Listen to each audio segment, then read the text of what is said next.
This is a tutorial on sliders in Cure Controller. So you can see sliders have a resting spot, which is this default position that I can move up and down. And this is where the slider will rest. And it has events. So these events are what dictates what the slider actually does. In this case, the throttle will control RT, the right trigger, and then the brake will control the left trigger. You can see this is chosen here. So this, if I click on the throttle event, it will trigger right trigger. And here you see the curve of how it's applied. So this is the graph of how activated is the right trigger, depending on where your finger currently is.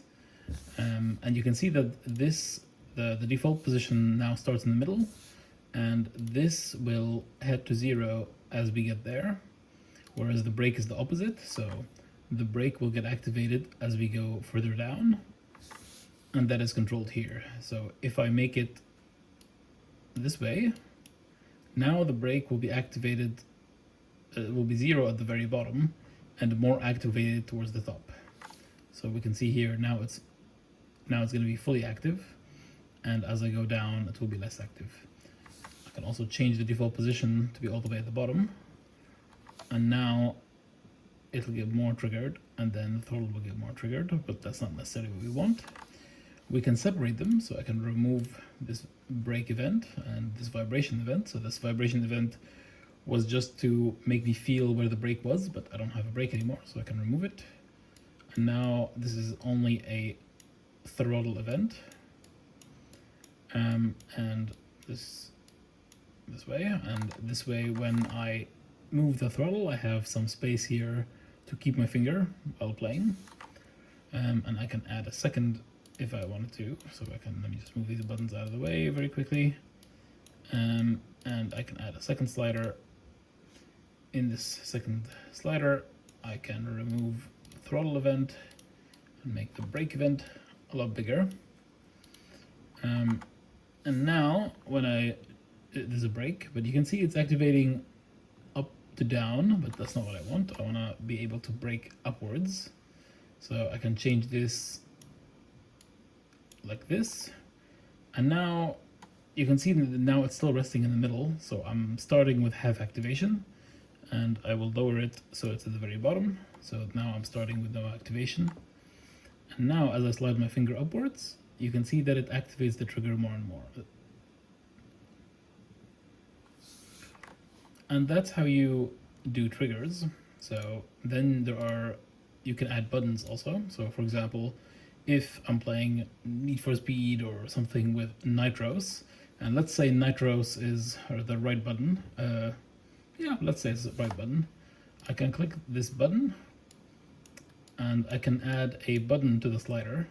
In this case, let's go with nitros, and we go with blue because nitros is blue. And now I have a button, let's say the right button. So what this will do is now if the slider is in this range, it's gonna press the right button. And you can see here that as I move my finger up, it's gonna activate the throttle. And then when I'm at this top region, the right button is pressed. So it's fully customizable. You can make it work however you want. I can also add a vibration event. So if I add a vibration, in case I want to feel when the nitros hits, I can put an on enter vibration. So this means that when my finger will enter the nitros, I'm going to feel a bit of vibration. I can make it, for example, let's say I want to feel as my finger goes through the throttle, so I know how much throttling I've been doing. I can make this bigger, and I can make it a sequence. In a sequence, each one of these lines is a vibration, so I can make more of them, and I can even make them more frequent up to the top. This way they're going to get more frequent as I slide my finger up, and then I'm going to get, and I can add another one, one vibration when I hit the nitros.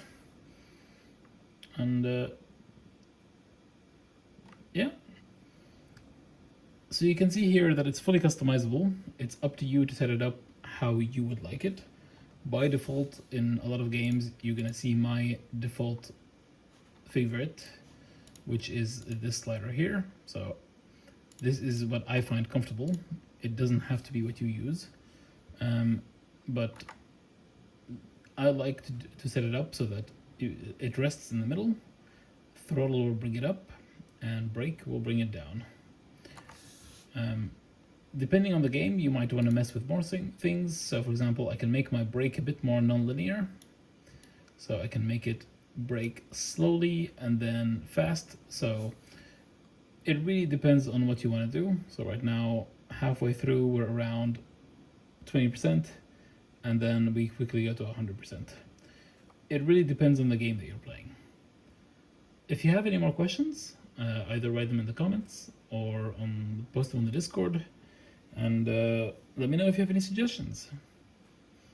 Thank you so much for watching and for checking out your controller. Check it out on Steam.